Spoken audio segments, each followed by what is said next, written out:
Presse écrite. Galtier. 20 minutes. Non, Gesser. L'équipe. Ligue des Champions.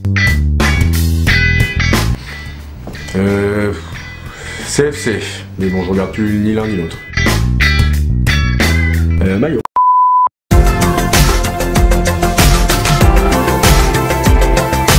Bonjour à tous et bienvenue sur la chaîne Sportivement Vôtre. Aujourd'hui, nous sommes ravis d'accueillir François Launay, journaliste à 20 minutes. Merci François d'avoir accepté cette interview. On va commencer par une question concernant tes études. Tu as fait un DUT journalisme à Bordeaux. Tout à fait. Est-ce que à cette époque-là, tu avais déjà l'envie d'être journaliste sportif? L'envie d'être journaliste sportif, je l'ai depuis que j'étais au collège, en 6e, 5e. J'ai toujours été un fan de foot. Je voulais à la base devenir footballeur professionnel, comme beaucoup d'enfants je pense. Puis bah, très vite, à 8-9 ans, quand vous vous rendez compte que vous n'êtes pas pris dans les meilleures équipes, vous vous dites qu'il va peut-être falloir que je pense à faire autre chose, mais en restant dans le domaine du sport. Donc j'ai regardé un peu ce qui se passait, donc là j'avais 11-12 ans, et j'ai vu que moi, être journaliste sportif dans les stades, couvrir les exploits des footballeurs, c'était un truc qui me bottait bien. Et du coup, après, je me suis orienté qu'en fonction de cette ambition, ce rêve, de devenir journaliste sportif. Et puis, bah, tant mieux pour moi, j'y suis arrivé. Et du coup, avoir choisi cette profession? C'est vraiment, la base, c'est vraiment par passion. Moi, quand j'ai 12-13 ans, je me rends pas compte de ce qu'est vraiment le métier de journaliste. Je me dis juste, ils ont du bol, ils sont dans les stades, ils interrogent les joueurs à la fin, ça doit être canon comme boulot. Donc vas-y, fonce et vois ce que tu peux, si tu peux y arriver ou pas. Et voilà, donc après j'ai construit mon parcours scolaire un peu en fonction. Dès le lycée, j'ai choisi de prendre plutôt une formation éco pour avoir un regard plus large sur l'actualité. Et puis après, doc d'histoire, j'ai eu la chance d'avoir l'école de journaliste de Bordeaux, où j'ai fait 2 ans en IUT. Lors d'une interview, le journaliste Lionel Rousseau nous disait qu'il était arrivé dans le journalisme sportif par hasard et par chance. Est-ce que c'est le cas pour toi où tu as dû ouvrir des portes et forcer un petit peu le destin? De toute façon, pour faire ce métier-là, il faut forcer un peu le destin, donc il faut avoir un peu de bol, il faut aussi avoir envie. Le hasard, oui et non, parce que c'est toujours ce que j'ai voulu faire. La chance, c'est clair, il faut arriver à rencontrer les bonnes personnes au bon moment pour pouvoir mettre à pied là-dedans et après enfoncer la porte et ne plus en sortir. Donc moi, c'est un peu ce qui s'est passé. Ouais, j'ai eu du bol, déjà d'être pris à l'école de Bordeaux parce que c'était un concours où on est 1500, ils en prennent que 30. J'ai commencé à me former dans une petite télé locale à Valenciennes et puis un jour, quand j'ai vraiment voulu me lancer dans le sport, j'ai rencontré un journaliste qui venait faire un reportage à Valenciennes. Je lui ai dit bah écoute, ça me dirait bien. Il m'a dit ok, ça tombe bien, il y a quelqu'un qui vient de partir, le bol, comme on disait, la chance. Et c'est comme ça que j'ai commencé à commenter des matchs à la radio pour me lancer vraiment dans le journalisme sportif. Alors on peut le voir juste derrière nous sommes dans les locaux de 20 minutes, mais justement qu'est-ce qui t'a poussé à rejoindre 20 minutes? Le hasard, hein, encore une fois. J'étais un peu pigiste au début. Pigiste, ça veut dire qu'on est bossé qu'on bosse à la commande. On n'a pas vraiment de statut fixe. On est plutôt précaire d'ailleurs. C'est hyper bien et à la fois, tu sais jamais trop ce que tu vas faire le lendemain parce qu'il faut que les gens t'appellent. Et donc pareil, dans toutes ces rencontres au niveau du sport, je rencontre le journaliste de 20 minutes Lille, Antoine Masse, avec qui je sympathise. On devient très vite amis et il me propose lui de le remplacer quand il est en congé. Il y a besoin des gens pour le remplacer. Donc ça, je commence à le remplacer comme ça se passe bien. Et un jour, lui, il est contacté pour aller rejoindre 20 minutes mais à Paris. Et il me propose son poste. Et c'est comme ça que je deviens titulaire à 20 minutes Lille depuis maintenant 8 ans. Est-ce que tu as peur justement qu'Internet, le gros Internet, puisse détrôner un jour la presse écrite? Bon, c'est déjà ce qui est en train de se passer. Mais du coup, as-tu peur pour ton travail? De toute façon, le travail de journaliste aujourd'hui se précarise de plus en plus, c'est de plus en plus compliqué, il y a de plus en plus de précaires, il y a de moins en moins de gens qui veulent faire ce métier. C'est un métier qui fait toujours rêver, mais qui dans la pratique est de plus en plus compliqué, de plus en plus critiqué aussi. On voit malheureusement ce qui se passe aujourd'hui avec les événements sociaux en France, on voit qu'on est quand même vachement pointé du doigt, à tort ou à raison d'ailleurs. Mais c'est sûr, c'est qu'aujourd'hui c'est de plus en plus compliqué. Internet a changé totalement la façon de faire du journalisme.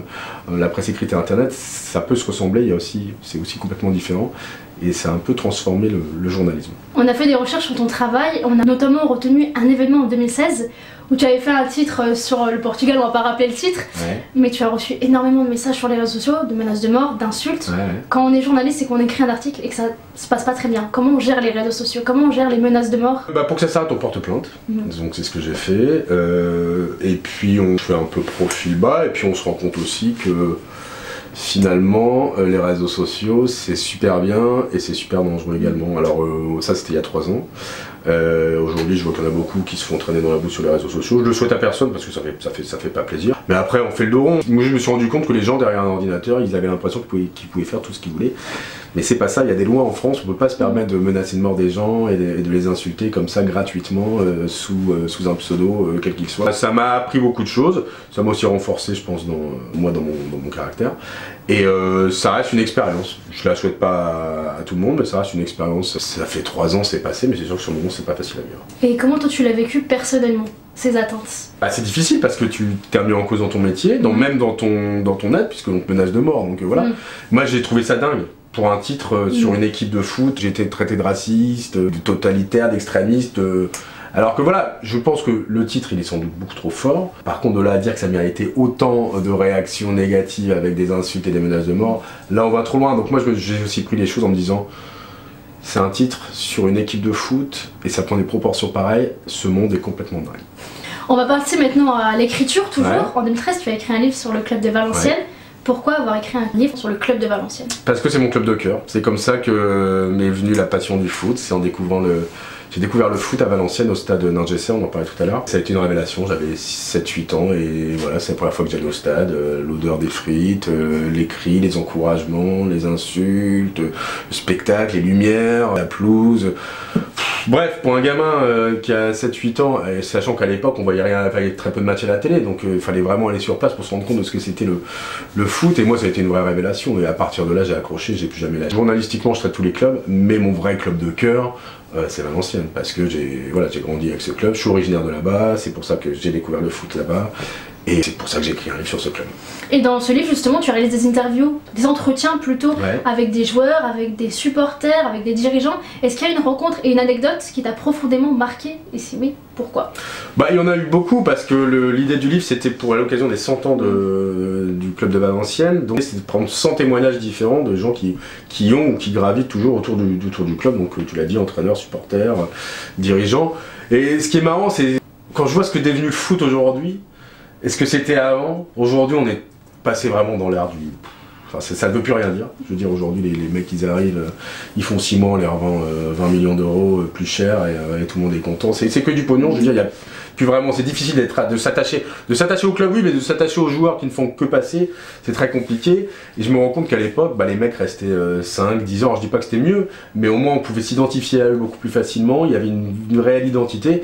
Et puis ils n'étaient pas inaccessibles comme ils sont aujourd'hui. Aujourd'hui on a l'impression moi quand je vais à Luchin j'ai l'impression, voir les joueurs du j'ai l'impression qu'ils sont tous en train de chercher le vaccin contre le sida.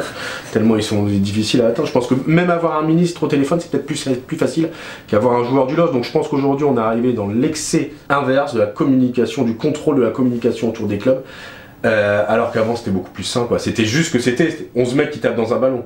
Aujourd'hui les 11 mecs qui tapent dans un ballon, on a l'impression qu'ils prennent tous des décisions pour l'avenir du pays alors que c'est pas le cas. Donc je pense qu'il faut revenir au réel, redescendre sur terre. Évidemment qu'il y a beaucoup de pognon qui circule dans ce milieu et donc ça génère peut-être ça comme ça, mais il faut quand même pas oublier qu'à la base ce n'est que du sport. Que du sport et il n'y a rien d'autre en jeu que gagner ou perdre. Alors évidemment ça génère des millions parce que les gens se sont rendus compte qu'en misant sur un joueur on pouvait faire des plus-values qui n'existent pas ailleurs, sauf qu'aujourd'hui le foot est en train de devenir n'importe quoi. Tu l'as dit, tu es supporter de Valenciennes, tu écris à 20 minutes pour la Ligue 1 ou la Ligue 2, mais au final est-ce que c'est vraiment compatible d'aimer un club du Nord et d'écrire justement sur les clubs du Nord? Oui, parce que il y a le journaliste et il y a le supporter, je fais la part des choses entre mon amour du club de Valenciennes à titre perso, et quand j'écris des articles sur Valenciennes, c'est pas pour ça que je suis gentil avec eux. Je pense que les dirigeants de Valenciennes peuvent en témoigner. J'y vais pas avec une fleur au bout du stylo, quoi. Quand j'écris dès qu'il y a des choses à dire, je fais mon métier, quoi. Je suis objectif. Enfin, je suis objectif. Moi, j'aime pas le mot objectivité. Je suis honnête. Parce que pour moi, l'objectivité n'existe pas dans le journalisme. Donc, j'essaie d'être le plus honnête possible. Et donc, quand il y a des choses qui se passent mal à Valenciennes, je les écris. Il y a plein d'exemples. Et pareil, quand ça se passe bien. Et je fais la même chose pour Lille et pour Lens. Donc, là-dessus, je pense pas qu'on peut m'accuser de parti pris. Puisque, très honnêtement, dès qu'il y a des trucs sur Valenciennes, je les sors. Et justement, toi qui es supporter de Valenciennes, est-ce qu'il y a un moment en tant que supporter qui t'a marqué dans le club? Moi j'ai marqué par, encore une fois quand j'étais gamin, innocent, quand j'avais 10 ans, il y avait un match de Coupe de France à Valenciennes, dans le vieux Ningesser, qui aujourd'hui n'existe plus. Et c'était un match contre Saint-Etienne, à l'époque Valenciennes était en D2, on disait pas Ligue 2. Et c'était un match fou qui allait au bout des prolongations, perdu 4-3 avec plein de retournements de situation. C'est un match qui n'a marqué que des supporters de Valenciennes, hein. Vous parlez à n'importe qui dans la rue, personne ne se souvient de ce match-là. Mais c'était 1990 je pense. Et voilà, je pense qu'il y avait tous les ingrédients du foot dans ce match-là.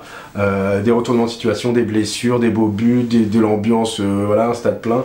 Et c'est sans doute pour ça que ça m'a marqué. Donc s'il y avait un match à choisir, c'est une défaite, hein, mais si j'avais un match à choisir, ce serait celui-là. Selon toi, qu'est-ce qu'un vrai et bon derby du Nord? Le dernier qu'on a vu, ça s'est mal passé, parce qu'il y a eu des sièges balancés par des Lensois, il y a eu des provocations entre supporters lensois et supporters valenciennois. On peut pas dire que ça a fait honneur au foot. Même si je pense que la rivalité est importante dans ce genre de derby. Moi, le foot aseptisé, attention, j'appelle pas la violence, mais le foot aseptisé où on fait des face cam, des bongo cam et machin, sans banderole, sans ultra, sans chant, non merci, enfin on n'est pas aux États-Unis. Donc j'aime bien quand il y a de l'ambiance, j'aime bien quand ça se chambre, mais gentiment via banderole interposée, ça peut être voilà, sans aller au-delà de l'insulte, mais les chambrages pour moi ça fait partie complètement du foot. Et il faut qu'il y ait une vraie rivalité, qui soit pas. Il y avait Lille-Amiens vendredi, on parle des derbys de Hauts-de-France.